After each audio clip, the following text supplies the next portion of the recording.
শিরিক করলে আগের আমলনামা সব নষ্ট হয়ে যায়। হিংসা করলে, হিংসাটা হচ্ছে এরকম, আমি উদাহরণ দেই অনেক সময়।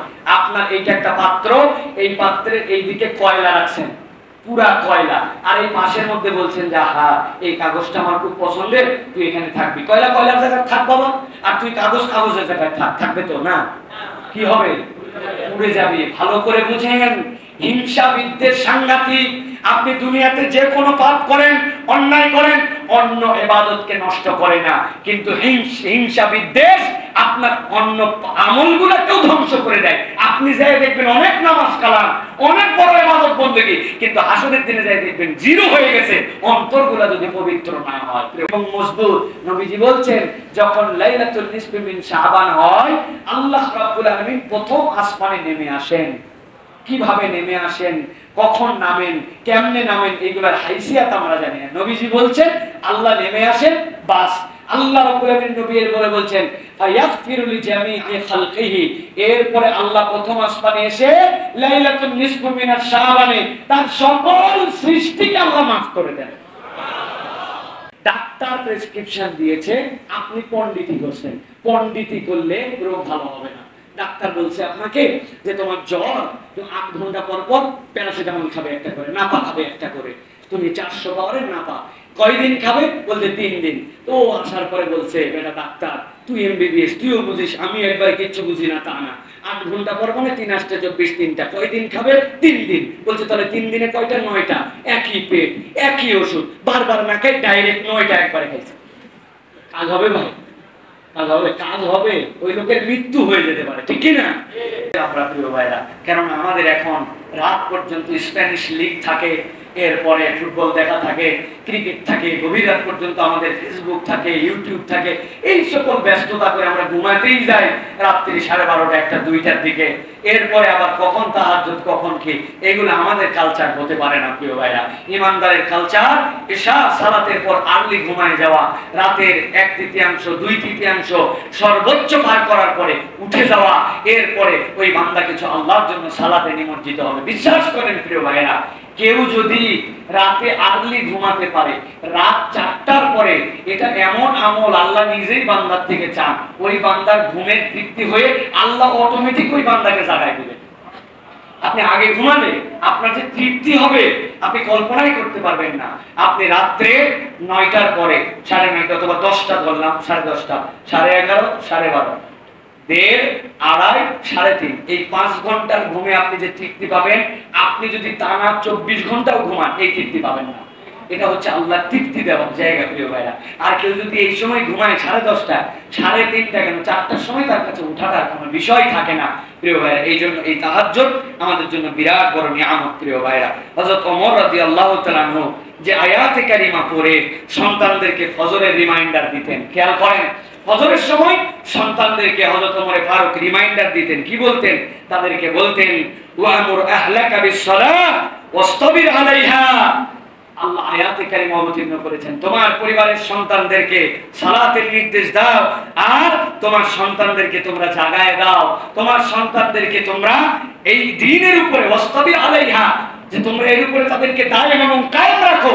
ওমর রাদিয়াল্লাহু তাআলা বলতেন এটা আল্লাহ নির্দেশ দিয়েছেন প্রত্যেক পরিবারকে তার সন্তানদেরকে ফজরের সময় ডেকে দেওয়া। আমাদের আফসোস লাগে প্রিয় ভাইরা, অনেক নামাজি পিতামাতা আছে কিন্তু সন্তানকে ডাক দেয় না। কি জন্য?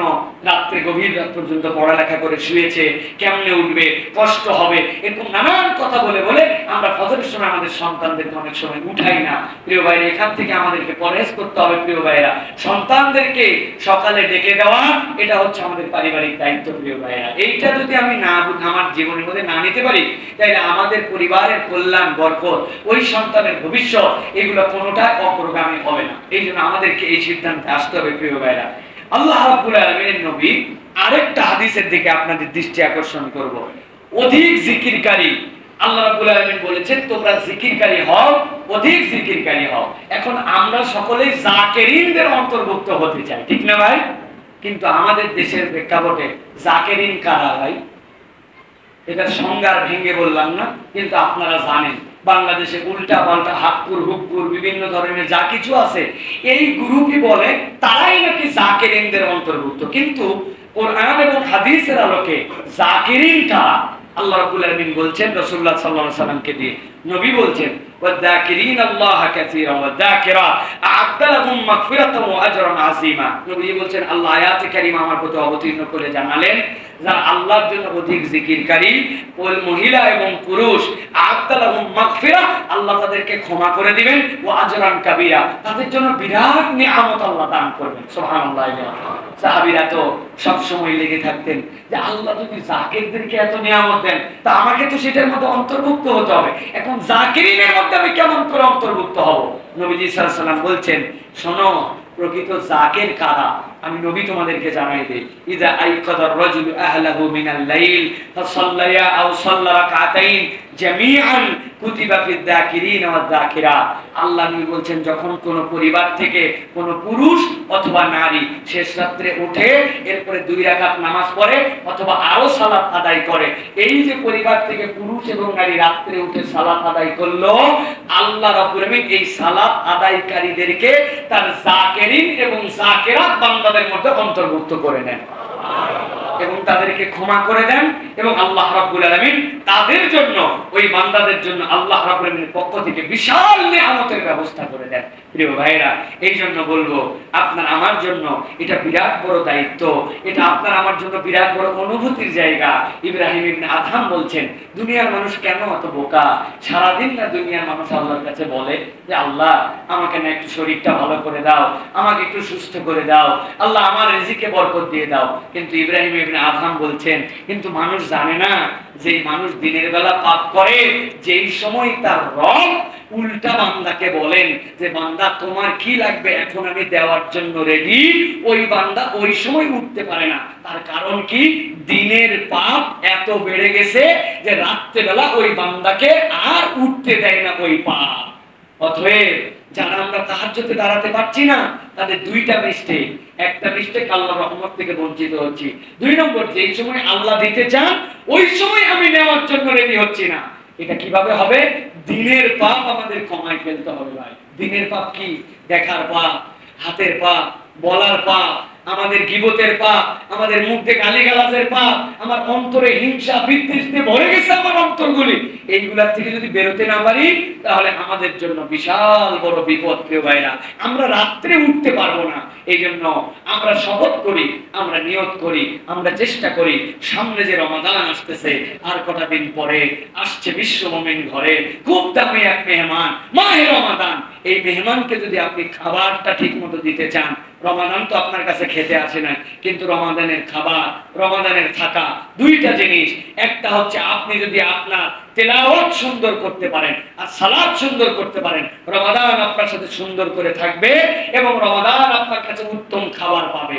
এই জন্য আমরা শপথ নেব, রমাদানের আগ থেকেই আমরা চেষ্টা অব্যাহত করব। আর রমাদানে প্রত্যেকটি রাত্রে আমরা তাহাজ্জুদ আদায় করা, কিয়ামুল লাইল আদায় করা, যতই আমরা তারাবি পড়ি, যাই পড়ি, কিন্তু শেষ রাত্রে 10টা মিনিট 20টা মিনিট আগে উঠবো। সাহরিতে উঠি, সাহরির সময় মানে তাহাজ্জুদের শেষ সময়, এর আগে আমার জীবনে কখনো যেন 2 রাকাত, 4 রাকাত, 8 রাকাত পর্যন্ত সালাত এটা যেন মিস না হয়। এটা যদি আমরা অভ্যাসের মধ্যে নিয়ে আসতে পারি, আমাদের পরিবারগুলো বরকতে রূপান্তর হয়ে যাবে। সুবহানাল্লাহ।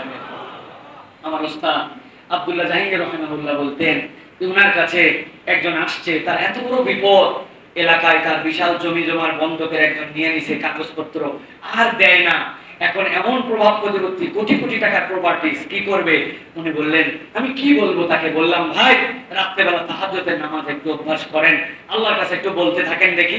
ওই লোক কিছুদিন পরে স্যারের কাছে আসছে, এসে বলে, স্যার আল্লাহর কি ফায়সালা জানি না, আমি তো তাহাজ্জুদের নামাজ পড়তে শুরু করলাম, 40 দিনের আগে ওই লোক আমার কাছে গাড়ি নিয়ে এসে বলছে, ভাই আমার ভুল হয়ে গেছে, কেন যে আমার মাথা বিগড়ায় আপনার সাথে প্রতারণা করতে চাইলাম, এটা উচিত হয় নাই, আপনি আমাকে ক্ষমা করে দেন, আপনার কাগজপত্র সব এগুলো আমি দিয়ে গেলাম, আল্লাহর রাস্তায় আমাকে মাফ করেন। বলে, যেই লোককে পুলিশ পর্যন্ত নাড়াতে ভয় পায়, ওই লোক আমার বাড়িতে এসে কাগজপত্র দিয়ে যায়। এটা একটা উদাহরণ মাত্র, কিন্তু আমরা যদি আল্লাহর কাছে আমাদের জীবনের সর্বক্ষেত্রে সাকসেস চাই, আপনি প্র্যাকটিস করে দেখেন, তাহাজ্জুদ আমাদের মধ্যে আমাদের জন্য সবকিছুর সমাধান দিয়ে রাখছে। আল্লাহ আমাদেরকে কবুল করুন, আল্লাহুম্মা আমিন।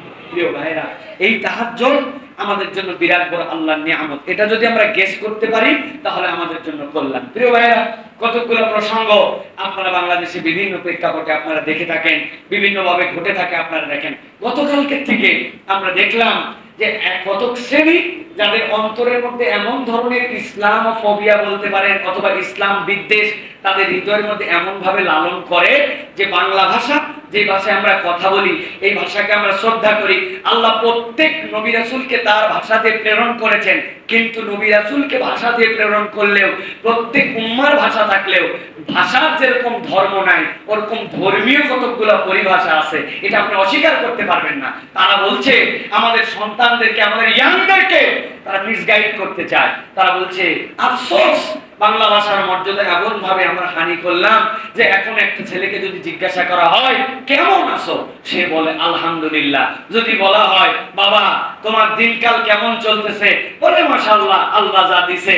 তারপরে যদি কোথায় যাচ্ছ, সাথে সাথে বলে ইনশাআল্লাহ। বলে আমাদের ভাষাটা নষ্ট করে দিয়ে এখন আমাদের ছেলেপেলের মুখে নাকি ইনশাআল্লাহ, আলহামদুলিল্লাহ, মাশাআল্লাহ এগুলো এত পরিমাণ হয়েছে যে এটা নাকি আমাদের ভাষার জন্য একটা কাল হয়ে দাঁড়াইছে। আমি বলতে চাই প্রিয় ভাইরা, যে স্টুডিওর মধ্যে বসে, যে মাইক্রোফোন সামনে নিয়ে, চেয়ারের উপরে বসে, টেবিলকে সামনে রেখে, টেলিস্টোরিয়াল মিডিয়াতে তারপরে বড়দের সবগুলা ইংরেজি বানায়া উনি যেই বক্তব্য দিচ্ছেন ওইখানে তার কোনো আপত্তি হয় না, কিন্তু ধর্মীয় পরিভাষা মুসলমানরা ব্যবহার করলে এক শ্রেণীর হৃদয়ের মধ্যে আঘাত লাগে। আসলে আঘাতটা ভাষা নয়, ভাষাটা অজুহাত। এই মানুষগুলার অন্তরের মধ্যে ইসলামের উপরে বীজ জন্মাইছে, ওদের ইসলাম অপছন্দ করার কারণে মুখ দিয়ে এরকম কথা বের হয়, ঠিক কিনা? প্রচুর পরিমাণে এই ধরনের লোক আমাদের আছে প্রিয় ভাইরা। আমাদের বক্তব্য হচ্ছে প্রিয় ভাইরা, বাংলা ভাষায় আপনি যত কথাবার্তা বলছেন, এই কথাবার্তায় আপনি আইন, আদালত, রিকশা, হাঁড়ি, পাতিল যত ধরনের কথা বলছেন সবগুলাই কিন্তু বিদেশি শব্দ। এইগুলো না হয় বাদ দিলাম, কিন্তু যেই লোকের এই কষ্ট হয় ওই লোকের নাম যদি আপনি শোনেন, আমি নাম বলবো না, ওই লোকের নামও হচ্ছে আমাদের ইমামে আজম আবু হানিফা রাহমাতুল্লাহির নাম। উনার নাম তো বাংলা না, তাহলে উনার বাপের প্রথম ভুল ছিল উনার এই নাম রাখা। আবার আশ্চর্য কথা, উনার বাপের বাপ যে দাদা, তারও ভুল ছিল, কেননা উনার বাপের নামও এরকম আরবিতে রাখা, ঠিক কিনা? আসেন ইসলামকে হৃদয়ের মধ্যে ধারণ করেন, ইসলামের প্রতি বিদ্বেষ ছড়ে আপনার কি লাভ প্রিয় ভাইয়েরা? আপনি মুসলমানদের কৃষ্টি কালচার নিয়ে যদি কথা বলেন, তাহজিব তামাদ্দুন নিয়ে কথা বলেন, তাহলে আপনি ইসলাম থেকে দূরে সরে আছেন। আলহামদুলিল্লাহ যেই লোক বলে, ওই লোক তো বলে ভালো আছি আলহামদুলিল্লাহ, এটা একটা পরিভাষা। আবার যারা এগুলো কথা বলে বেশিরভাগ আবার বলদ, আমি আমার ভাষায় বলি বলদ এই জন্য যে সে কোন জায়গায় কি কথা বলা লাগবে এটাও জানে না। জানে ভাই, কয় ইনশাআল্লাহ ভালো আছে, আছে না? আলহামদুলিল্লাহ আব্বা মরে গেছে, এই কথা বলা যতটুকু গাধামু, ইনশাআল্লাহ ভালো আছি বলা ততটুকুই গাধামু, ঠিক কি না?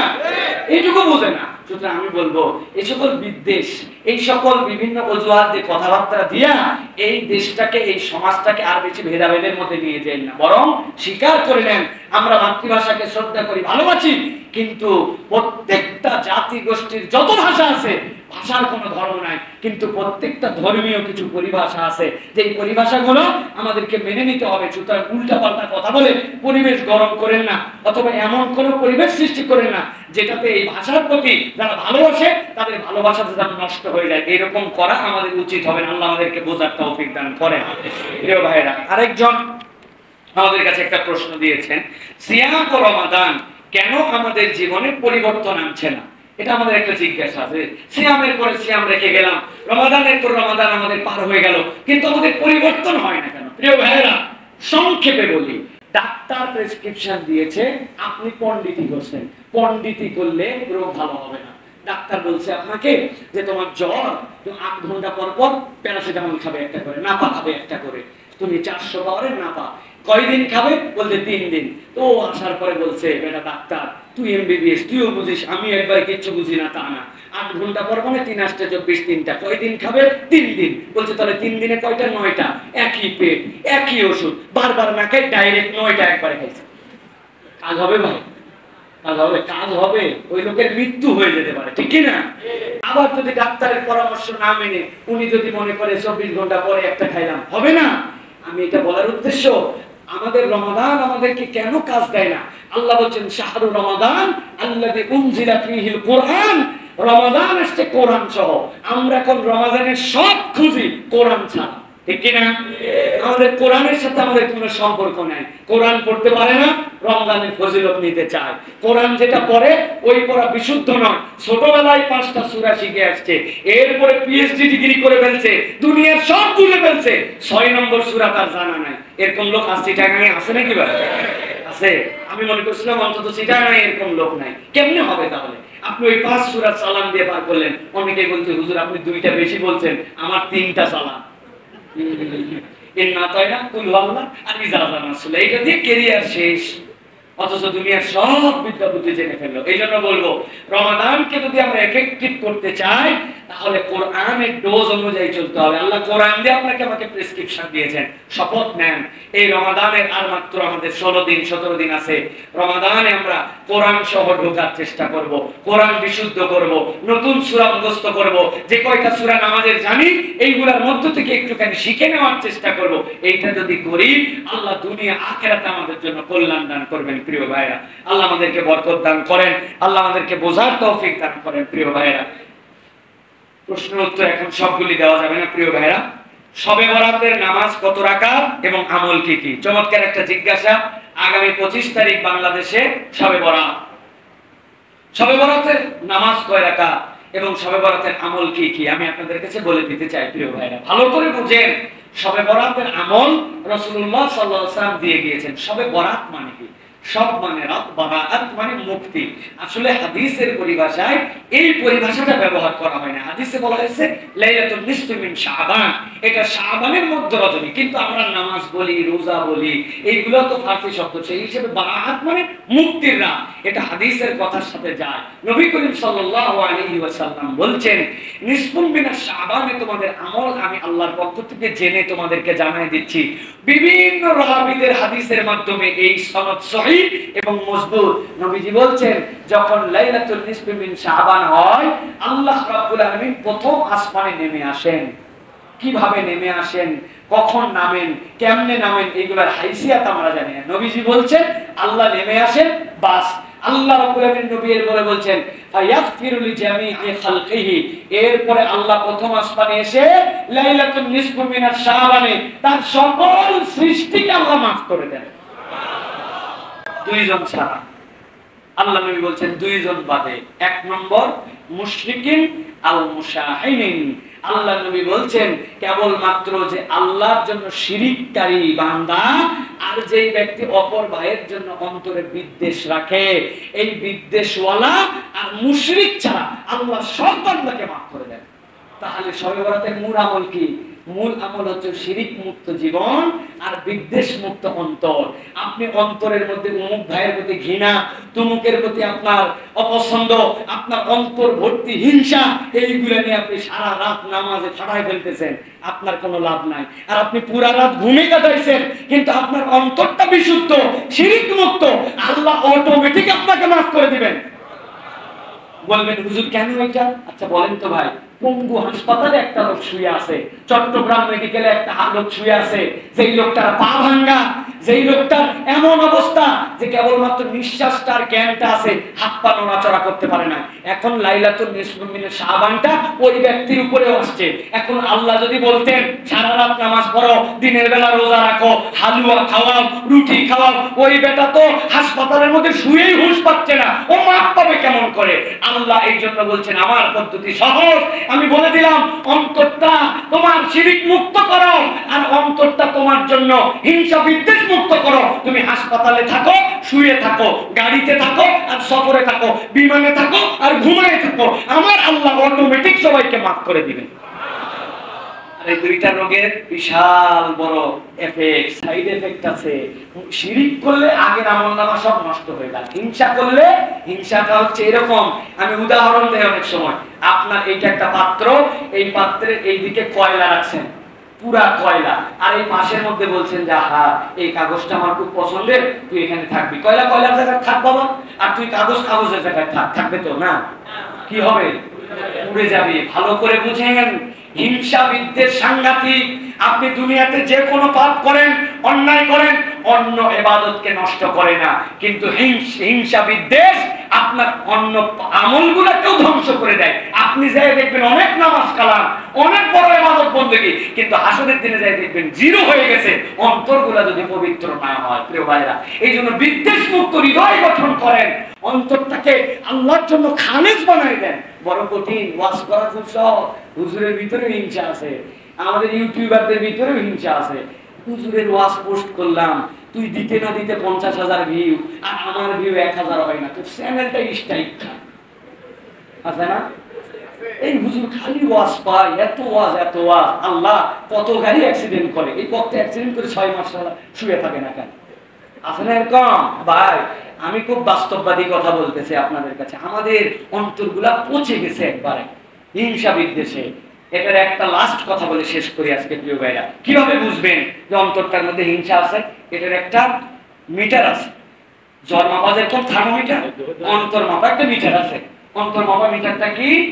অপরের কল্যাণে, অপরের উন্নতিতে, অপরের ভালো দিকে আপনার অন্তরে যদি জ্বলে, তাহলে বুঝবেন আপনার অন্তরের ভিতরে হিংসা বিদ্বেষ আছে। অমুকের ছেলেটা মেডিকেলে চান্স পাইছে, বিদেশে চলে গেছে, ভালো হয়ে গেছে, বাড়িটা দোতলার ছাদ দিয়ে ফেলছে, আমার বাড়িটা আগের মতো রয়ে গেছে, আমার প্রমোশন হয় নাই। অপরেরটাতে ভিতরে একটু জ্বলে, ভালো লাগে না, বুঝবেন অন্তর এখনো পরিষ্কার হয় নাই। সবে বরাতে আপনার এই পবিত্র অন্তর বানান, আর শিরিক মুক্ত আপনার হৃদয় দেন, আল্লাহ অটোমেটিক মাফ করে দিবেন। বলেন আল্লাহুম্মা আমিন। আর যদি পারেন রোজা রাখেন, যেহেতু আইয়ামে বীজের মধ্যে সিয়াম করছে, আর রাত্রের তাহাজ্জুদের কথা বললাম, এইটার তো কোনো শেষ নাই। অথবা এই আমল পারলে করলেন, কিন্তু মূল আমল যেন মিস না হয়। আল্লাহ আমাদেরকে বোঝার তৌফিক দান করেন। বলেন আল্লাহুম্মা আমিন। হাযা মা ইনদি ওয়াল ইলমু ইনদাল্লাহ। সুবহানাকাল্লাহুম্মা বিহামদিকা আশহাদু আল লা ইলাহা ইল্লা আনতা আস্তাগফিরুকা ওয়া আতুবু ইলাইক। ওয়াসসালামু আলাইকুম ওয়া রাহমাতুল্লাহি ওয়া বারাকাতুহু।